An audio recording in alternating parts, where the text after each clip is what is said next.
Okay guys, ಇವತ್ತು ಬಂದ್ಬಿಟ್ಟು ನಿಮಗೆ ಸೋಷಿಯಾಲಜಿ ಪೇಪರ್ ನೋಡ್ತಾ ಇರ್ಬೋದು. ಇವತ್ತು ಆ್ಯನಿವಲ್ ಸೋಷಿಯಾಲಜಿ ಪೇಪರ್ ಐತೆ. ಯಾವ ರೀತಿ ಇತ್ತು ಅಂತ ಕಮೆಂಟ್ ಮಾಡಿ ತಿಳಿಸ್ರಿ. ನೋಡ್ತಾ ಇರ್ಬೋದು ಆನ್ಸರ್ ಇಲ್ಲಿ ಏನು ನೋಡೋಕೆ ಹೋಗ್ಬೇಡಿ, ಯಾಕೆಂತಂದರೆ ಇಲ್ಲಿ ತಪ್ಪಾಗಿರ್ಬೋದು ಸರಿ ಆಗಿರ್ಬೋದು. ಕೀ ಆನ್ಸರ್ ಅನ್ನೋದು ಬಿಟ್ಟಿದ್ರೆ ಅದ್ರ ಬಗ್ಗೆ ಒಂದು ವೀಡಿಯೋ ಮಾಡಿದ್ದೀನಿ.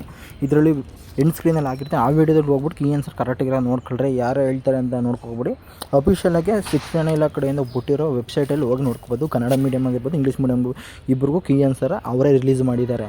ಸುಮ್ಮನೆ ಇಲ್ಲಿಗೆ ಈ ಕೀ ಆನ್ಸರ್ ನೋಡಿಕೊಂಡು ವೇಸ್ಟ್ ಮಾಡ್ಕೊಬೇಡಿ. ಅಲ್ಲೇ ಬುಕ್ ಆಫ್ ಕೀ ಆನ್ಸರ್ ಇರುತ್ತೆ, ಅಲ್ಲಿ ಹೋಗಿ ನೋಡ್ಕೊಳ್ರಿ. ಯಾರ್ಯಾರು ಇನ್ನೂ ಅದ್ರ ಬಗ್ಗೆ ವೀಡಿಯೋ ಗೊತ್ತೆ ಅದರ ಲಿಂಕ್ನ ಕೊಟ್ಟಿರ್ತೀನಿ ಡಿಸ್ಕ್ರಿಪ್ಷನಲ್ಲಿ, ಹೋಗಿ ಚೆಕ್ಔಟ್ ಮಾಡ್ಕೊಳ್ರಿ. ಡೈರೆಕ್ಟು ನಿಮ್ಗೆ ಆ ವೆಬ್ಸೈಟ್ ಕರ್ಕೋಗುತ್ತೆ. ಆ ವೆಬ್ಸೈಟಿಂದ ನೋಡ್ಕೊಂಡು ಕೀ ಆನ್ಸರ್ ನೋಡ್ಕೊಂಡು ಆನ್ಸರ್ ಮಾಡ್ಕೊಳ್ರಿ. ಬಟ್ ಅದಕ್ಕೋಸ್ಕರ ಹೇಳ್ತಿರೋದು ವೀಡಿಯೋ ಮಾಡ್ತಿರೋದು. ಸುಮ್ಮನೆ ಈ ಆನ್ಸರ್ ನೋಡ್ಕೊಬಿಡಿ. ಕ್ವಶನ್ ಪೇಪರ್ ಯಾವ ರೀತಿ ಇತ್ತು ಅಂತ ಈಗೇನು ಫಸ್ಟ್ ಇಯರ್ ಅವ್ರಿಗೆಲ್ಲ ಯೂಸ್ ಆಗುತ್ತೆ. ಈ ಸ್ವಲ್ಪ first year next year exam ಬರೀತಿರಲ್ಲ, ಅವಾಗೆಲ್ಲ ಯೂಸ್ ಆಗುತ್ತೆ. ಎಲ್ಲ ನೋಡ್ಕೊಳ್ರಿ. ಬಟ್ ಅದಕ್ಕೋಸ್ಕರ ವೀಡಿಯೋ ಮಾಡಿ ತಿಳಿಸ್ಕೊಡ್ತಾರೆ. ವೀಡಿಯೋ ಇಷ್ಟ ಆಯಿತು ಗೊತ್ತಲ್ಲ, ಒಂದು ಲೈಕ್ ಮಾಡಿರಿ, ಶೇರ್ ಮಾಡಿ, ಸಬ್ಸ್ಕ್ರೈಬ್ ಮಾಡಿ. Thank you so much. See you ಅಂತ ಹೇಳ್ತೀವಿ. ವೀಡಿಯೋ ಮಾಡಿ ಮತ್ತೆ ಸಿ ಯು. ಬಾಯ್.